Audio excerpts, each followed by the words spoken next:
नमस्कार प्रणाम। हम खेसारी लाल यादव सबके गोड़ छुके गोड़ लगतनी।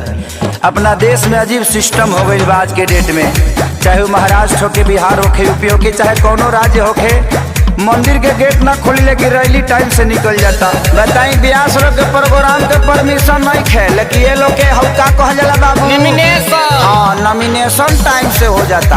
का सिस्टम आ गई बा बताई। हमनी के माई के पूजा करे खातिर भी सरकार से परमिशन लेके पूजा के पड़ी।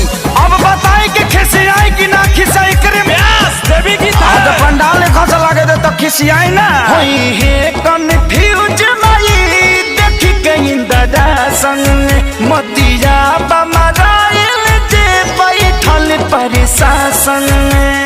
दबी मैया जिंदाबाद जिंदाबाद जिंदाबाद होई है कन्फ्यूज माई देखी कहीं दादा संग मतिया बमराइल जे बैठल प्रशासन।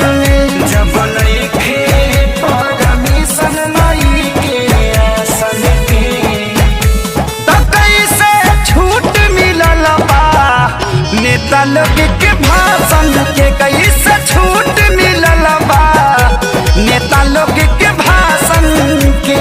दबी मैया जिंदाबाद जिंदाबाद जिंदाबाद अरे भैया जिंदाबाद जिंदाबाद जिंदाबाद। अड़हुल फुलवा कहाँ चढ़ेगा,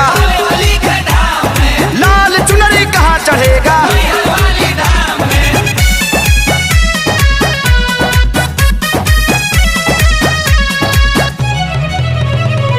रैली में भरल लोगवा से कोना कोना, पूजा में जुटबो तो हो जाई कोरोना। भांग खा के कानून बनावत रहलो। रैली में भरल लोगवा से कोना कोना, पूजा में जे जुटबो तो हो जाई कोरोना।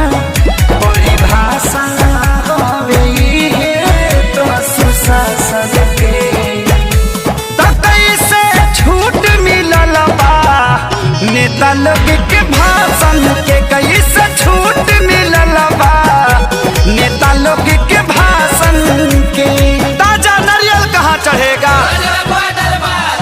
धूप अगरबत्ती कहाँ जरेगा।